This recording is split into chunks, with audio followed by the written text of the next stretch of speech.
बिहार में दर्जनों नरसंहार हुए हैं और कारण प्रमुख रूप से जातीय भेदभाव रहा है।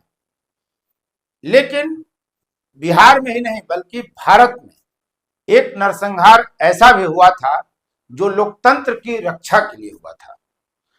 राहुल गांधी को यह पता भी नहीं होगा और बिहार के तमाम राजनीतिक दल जो दिन रात समाजवाद समाजवाद और जातिवाद, जाति की राजनीति, जाति जनगणना की बात करते हैं, उनको शायद यह मालूम भी नहीं होगा कि एक नरसंहार इस राज्य में ऐसा भी हुआ था जो बिहार ही नहीं बल्कि भारत का अकेला नरसंहार है। एक मामले में वह खास मामला है लोकतंत्र की रक्षा के लिए। तमाम लोग, भारत का हर नागरिक यह जानता है कि वोट देना कितना मुश्किल हुआ करता था। एक दौर में, एक दौर भारत में ऐसा लंबे दौर तक ऐसा चला जब जो कमजोर जातियां हैं, जो पिछड़ी, अति पिछड़ी, दलित जातियां हैं, जो कमजोर वर्ग के नागरिक हैं, जो वोटर हैं, उनको वोट देने से रोका जाता रहा है, उनके मताधिकार को छीना जाता रहा है, लूटा जाता रहा है।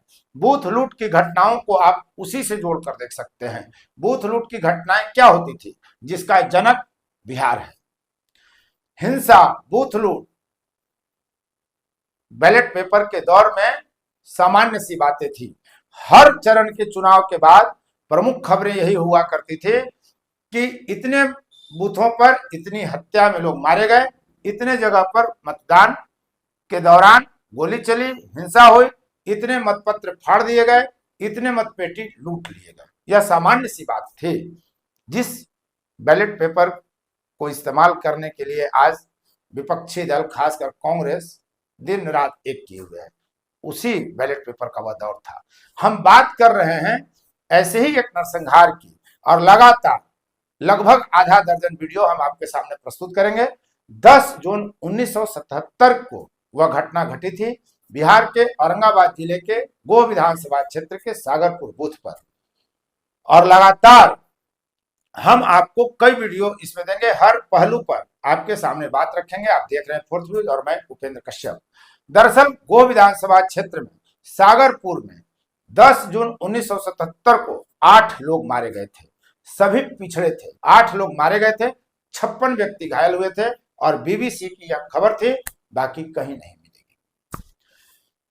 2007 में जब मैंने उत्कर्ष नाम से एक स्मारिका निकाला, तब उस घटना के चश्मदीद से हमने बातचीत करके उत्कर्ष पत्रिका में इसे रखा और तब से ही लगातार उस मुद्दे पर लोगों की जानकारी होने लगी।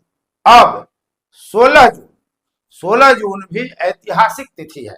इसी दिन गोह के मियापुर में 34 लोगों की हत्या कर दी गई थी, गला रेत कर।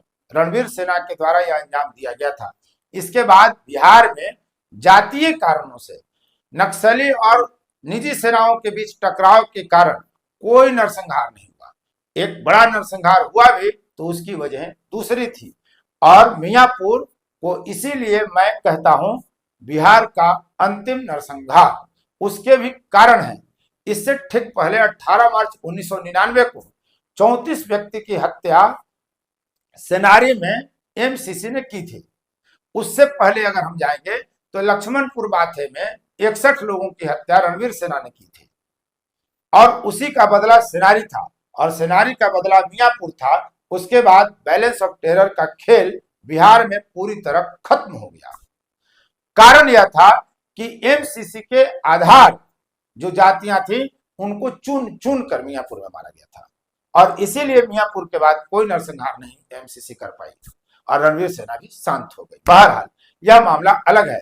लेकिन 16 जून को जब मियापुर की 25वीं बरसी मनेगी, तब गोह विधानसभा क्षेत्र के गोह के गौनपुरा में शहीद स्मारक बनाया जा रहा है। सागरपुर में जो बूथ हिंसा हुई थी, चुनावी हिंसा, जिसमें 8 व्यक्ति मारे गए थे, उसे लेकर एक बड़ा आयोजन जिला परिषद सदस्य के प्रतिनिधि और गोह विधानसभा क्षेत्र से चुनाव लड़ चुके श्याम सुंदर कर रहे हैं।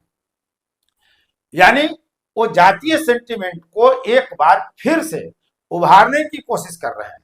अब इस जातीय सेंटिमेंट का आगे चल करके क्या होगा, जब कास्ट पॉलिटिक्स हो रहा है, कास्ट पॉलिटिक्स पूरी तरह हावी हो गया है बिहार के चुनाव में, बिहार की राजनीति में।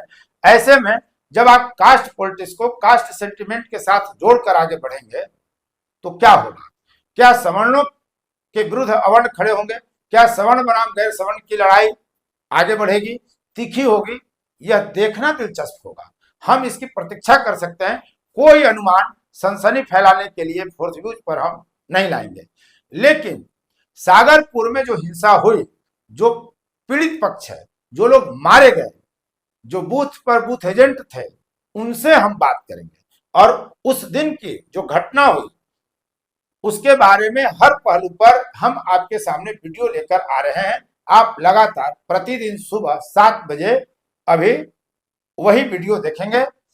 10 जून से 16 जून तक, 16 जून को जब कार्यक्रम होगा तो लक्ष्मण यादव, डॉक्टर लक्ष्मण यादव जो प्रोफेसर रहे थे, उनका कार्यक्रम श्याम सुंदर ने लिया है। इनके अलावा और भी कई वक्ता यहां होंगे। डॉक्टर लक्ष्मण यादव के अलावा भी कई वक्ता जो प्रमुख हैं, जो बहुजन पक्ष को रखते हैं, जो पिछड़े, अति पिछड़े, दलितों और महादलितों और अनुसूचित जाति जनजाति की बात रखते हैं, वे तमाम वक्ता इस दिन यहाँ पहुंचेंगे। और स्वाभाविक है कि जब पहुंचेंगे तो बातें उसी तरह की होंगी।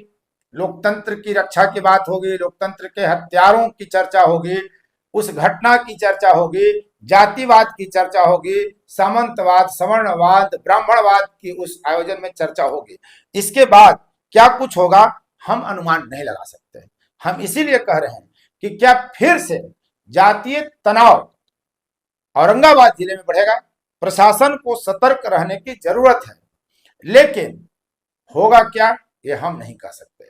किसी भी कयास पर कोई अनुमान व्यक्त करना पत्रकारिता के दृष्टिकोण से फिलहाल उचित नहीं है। हम इंतजार करेंगे 16 जून को कि गौनपुरा में जब शहीद स्मारक का उद्घाटन होगा तो क्या होगा। उस दिन जो भाषण दिए जाएंगे उसकी दूर तक राजनीति में क्या असर पड़ेगा। और जब बिहार विधानसभा का चुनाव है, जब जाति जाति का खेल हो रहा है, तो फिर क्या होगा। बहरहाल सागरपुर में 8 लोगों की मौत हो गई थी और 56 व्यक्ति घायल हुए थे। तब बीबीसी ने भी इस घटना का जिक्र किया था और इस पर कई हैं। एक वक्ता जो आने वाले हैं, रिंकू यादव, वो कहते हैं बिहार में वोट का अधिकार हासिल करने और वोट की रक्षा में हाशिए के लोगों ने शहादत दी है। फांसीवादी हमले के दौर में ऐसे शहीदों की याद में स्मारक बनाना काबिले तारीफ है। स्मारक के अनावरण और ऐतिहासिक आयोजन में शामिल होना गौरव की बात है। वो आएंगे। रिंकू यादव और लक्ष्मण यादव के साथ साथ डॉक्टर कांति सिंह हैं, जो पूर्व में केंद्र में मंत्री रहे हैं, भारत सरकार में राजद की नेत्री रही हैं। उदय नारायण चौधरी हैं, जो बिहार विधानसभा में अध्यक्ष रहे हैं। औरंगाबाद के सांसद अभय कुशवाहा रहेंगे। काराकाट के सांसद राजाराम सिंह रहेंगे। मखदूमपुर के विधायक सतीश दास हैं। घोसी के विधायक रामबली सिंह यादव हैं और लोक जनशक्ति पार्टी के प्रदेश उपाध्यक्ष डॉक्टर प्रकाश चंद्रा और राजद के नेता साजिद अहमद बागी हैं। हमने जो श्याम सुंदर के साथ बात करी उसमें बात यह भी आई, उनका जो मिशन है, उनका जो कहना है, वह भी कम महत्वपूर्ण नहीं है कि जिस बूथ पर सागरपुर में वोट देने से रोकने के खिलाफ बहुजन खड़े हुए और उनकी हत्या की गई, 8 व्यक्ति मारे गए, तब रामशरण यादव गोह के विधायक का चुनाव था और वो विधायक बने थे इसी हिंसा के बाद। और जब वो विधायक बन के विधानसभा में गए तो सारे लोग भौचक होकर उन्हें देखना चाह रहे थे, उनसे मिलना चाह रहे थे कि वह कौन विधायक है जिनके क्षेत्र में इतनी बड़ी हिंसा हुई, मतपत्र लूटे न जाने को रोकने के लिए, वोट देने के लिए। यह अपने आप में तब भी पहली घटना थी और आज तक की पहली घटना है। ऐसे ही कारणों से जब श्याम सुंदर ये कहते हैं कि क्यों नहीं निर्वाचन आयोग ने इन्हें अपना ब्रांड एम्बेसडर बनाया, इन मृतकों को, इनके याद में क्यों नहीं कोई काम किया गया। निर्वाचन आयोग को कटघरे में खड़ा करते हैं और मांग करते हैं कि जो हिंसा में शहीद हुए थे उस दिन, इनको बलिदानी का दर्जा जो समाज दे रहा है, उन लोगों की याद में क्यों नहीं निर्वाचन आयोग कोई काम करता है। हर चुनाव में उनको कम से कम आगे रखा जाना चाहिए ताकि जो हाशिए की आबादी है, जो बहुजन आबादी है, जो पिछड़ी, अति पिछड़ी, दलित आबादी है, उसमें वोट देने की प्रेरणा जगे, वो वोट देने के लिए आतुर हो, वोट देने के लिए मतदान केंद्रों पर जाए। तो सागरपुर का अपना महत्व है, मियाँपुर नरसंहार का अपना महत्व है। इन्हीं कारणों को लेकर हम लगातार आपके बीच हाजिर होंगे। आप देखना नहीं भूलिए, और इस घटना पर ऐसा वीडियो कहीं नहीं मिलेगा, इसलिए कि इस घटना को सबसे पहले आखन देखी हाल 2007 में, यानी 1977 की घटना को 2007 में सबसे पहले उत्कर्ष पत्रिका के जरिए हमने लाने का प्रयास किया था, और अब यही खबर लक्ष्मण यादव को पढ़ने के लिए भेजी गई है श्याम सुंदर की तरफ से। और ये घटना, और जो घटना का विवरण हमने छापा है, उसे लेकर राजनीति में देखिए कि कब किस खबर को महत्व मिल जाए कोई नहीं जानता।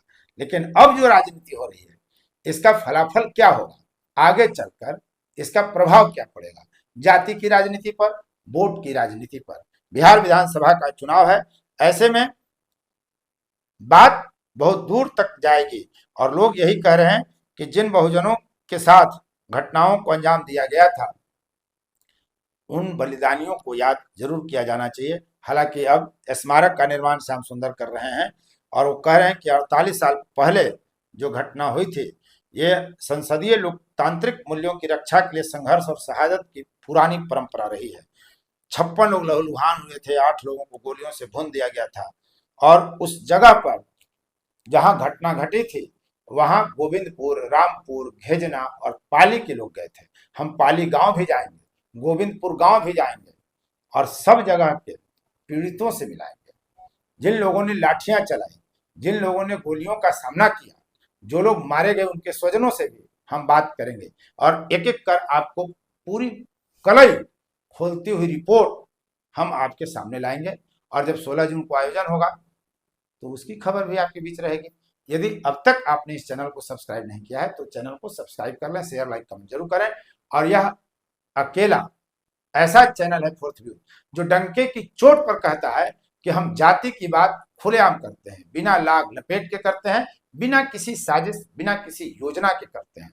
इसलिए कि जब हर कोई जाति गिनने पर लगा हुआ है, हर आयोजन में जाति देखी जाती है, हर घटना में जाति देखी जाती है, हर राजनीतिक क्रियाकलाप जाति से प्रभावित होती है, ट्रांसफर, पोस्टिंग और पद देने तक, चुनाव तक जाति की बात होती है, तो हम जाति की बात करने से क्यों लजाएं।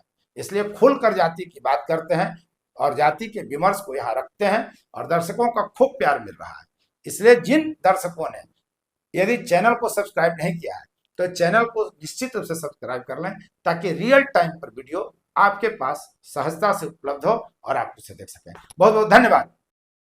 फोर्थ व्यूज, चौथा विचार, बाकी फिर